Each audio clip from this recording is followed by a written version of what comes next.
fat controller works his engines hard. But they are very proud when he calls them really useful. I'm going to the scrapyard today, Edward called to Thomas. What? Already? You're not that old, replied Thomas cheekily. Thomas was only teasing.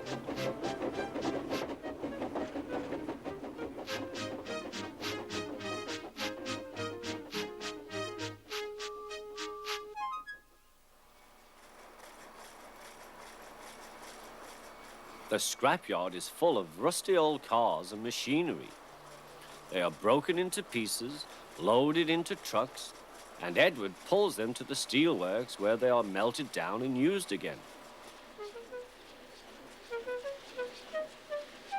Today, there was a surprise waiting for Edward in the yard.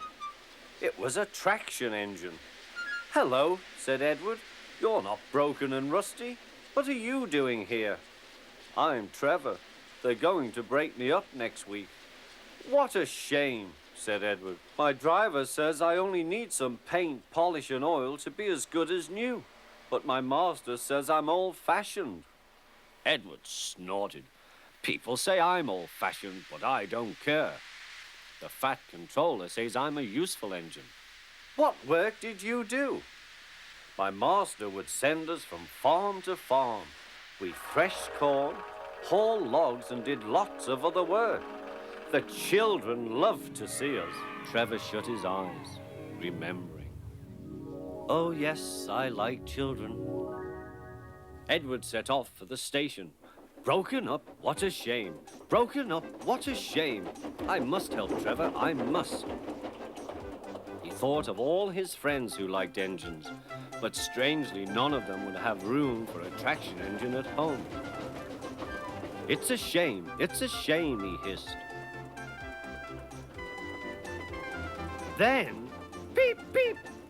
Why didn't I think of him before?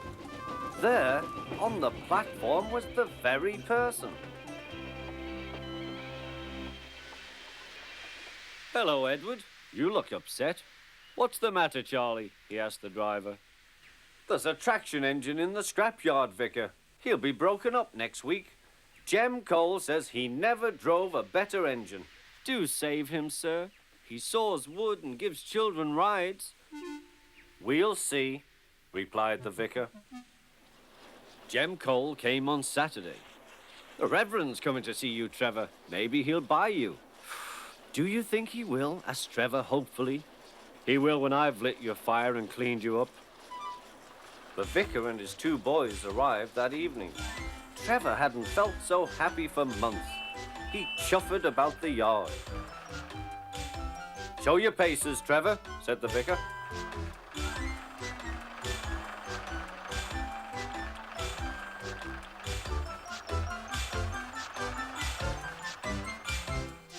Later, he came out of the office smiling.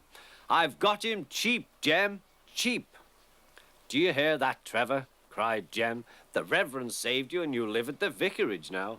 Peep, peep, whistled Trevor. Now Trevor's home is in the vicarage orchard, and he sees Edward every day.